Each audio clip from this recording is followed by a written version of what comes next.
Today we're going to talk about how to use Google Docs to format your typical assignment that you'll use for anything in 8th grade. Google Docs is pretty much what we're going to be using quite a bit just because you can save it right there on your school account, and it's just really easy and hopefully saves some paper. So I'm going to go through how to put your name on your paper, what to do as far as that goes, and specifically we'll also talk about your first assignment for English, which is going to be writing a "Who am I?" introduction paragraph, so I can get to know who you are in 100 words. So here we go. I started off on the Google homepage. Notice that I am logged in as myself. You're going to be logging in as your own school Gmail account, and of course get to Google Docs. Click here or Google Drive.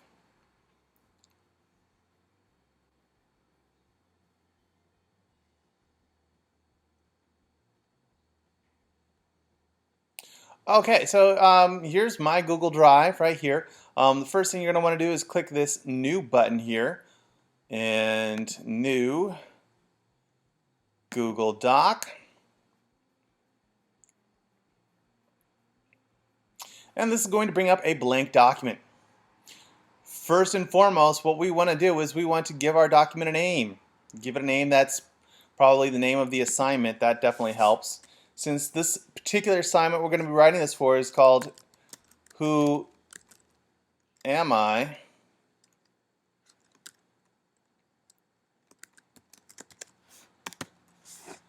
that might as well be what we name it. Okay.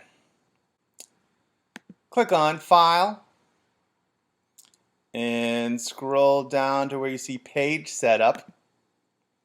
Okay, and hopefully the default is this already, but if it isn't, make sure it is. What we want to make sure is just how you see here. The page color is white, it's portrait, it's letter size 8.5 by 11 inches. And this really important thing for our purposes are the margins. Top, bottom, left, and right. That is all 1 inch. If yours looks differently, go ahead and make that 1, 1, 1, 1 and set that as the default. Mine is already as the default, so I'm just going to click OK. Okay, now the next thing we want to take care of is we just want to make sure that everything is double spaced. Yes, for every assignment you write for every class, unless your teacher tells you otherwise, the default is to double space everything. So go ahead right now, look at this little icon here that says line spacing. The default is at 1.15. Let's make it double. And now everything should be double spaced. So first thing that goes on your essay, it's going to be in the upper left-hand corner. It's going to be your name. That's the student name. So let's just say that your name is John Doe. Then it's going to be followed by your teacher's name, which we'll say it's Mr. Stowell.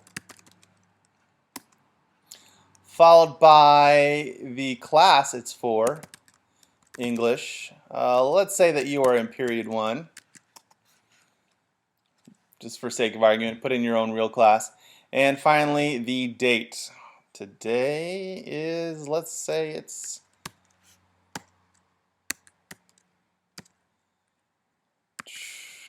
boom. Okay, hit return for one line, and now we want to center and give ourselves a title for our assignment.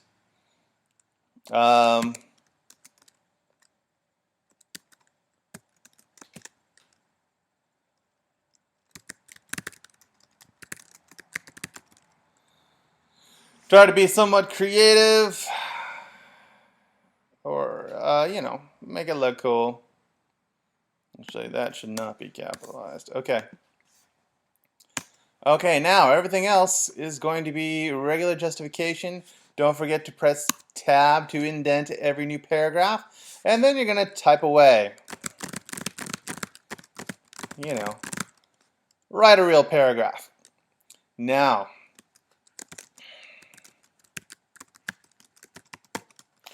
you're going to want to see kind of how you're doing with this. Now I ask that you limit it to 100 words. Highlight your text, click on Tools, and do word count. Boom. Okay, selection is the selected text. That's 18 words. If you included the whole header, the name and such, that'd be 27. So as you can see, it's not much to go on. Now it also counts characters if you're like counting for tweets or what have you and want to draft it out. But so everything you got right here is in that useful little information for the tool. Now, one other quick thing before I go, actually a couple more things. Next little thing I want to show you, if your document turns out to be a multiple page document, in this assignment it probably won't, but if it's a multiple page document, there's one other thing that I ask you to do, is to insert a header. And what you do is by clicking Insert Header, there you go, make sure that the header is actually right justified. And then you simply put your last name, or in this case it would be dope, a space, and then insert page number, top of page. Boom. Now you're going to see that that's automatically, it's highlighted. And whenever you get to page 2, that'll magically turn to a page 2. What this does, it inserts your last name and the page number on every page that you do. That way, in case you print it out, and it becomes unstapled or it gets unorganized, you can put your essay back together pretty easily, or I can later. It's just a good way to keep track of all of your pages, and so that's one other helpful tool that is called a header. And let's see. Oh yes, for this particular assignment, you are allowed to insert pictures. So go ahead if you have pictures. If you want to use the web camera and know how to do that, that's fine. But let's say you have a really cool picture, and let's see, and you want to insert it. Let's find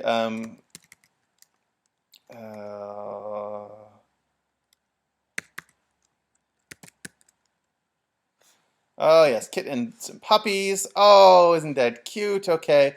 Obviously, for this assignment, you're going to want to insert a picture that is relevant to your story. If kittens and puppies are relevant to your summary of who you are, then definitely, please go ahead. And you want to copy image. Go back to your document. You can insert it anywhere. I did Control V to paste by there, or else you could have just done edit, paste. There's my kittens and puppies. You can make sure it's centered or justified or however you want to do it. You can wrap your text around it if you like, or not. But however, if you include any images from the web, I do ask you do one additional thing. Please also highlight and copy the web address where it came from. So I can kind of make sure that you're, citing somewhat your images that you are using. Okay, so boom, there you go. We have a header, we have our margins, we have our title that's centered. Everything is double spaced, including this very important information in the upper left-hand corner. And you are ready to turn in an officially formatted document using Google Docs. All right, so this might be a little bit different if you are using Google Classroom, but again, Google Classroom uses Google Docs, so this all kind of holds true. Oh, wait a second. One last thing. Totally forgot to tell you. Okay, everything has to be 12-point font. That's just how it is. And also, you can either use the default, which is Arial, or Times New Roman is the other accepted font to use. I go back and forth between which one I like. Times New Roman is a little classier. Arial is a little easier to read, so whatevs. Okay, there you go. That's M.L.A. formatting for your papers. Do this not only for English class, but also for social studies, lab reports, and any other class that's going on out there unless they tell you otherwise. Good luck.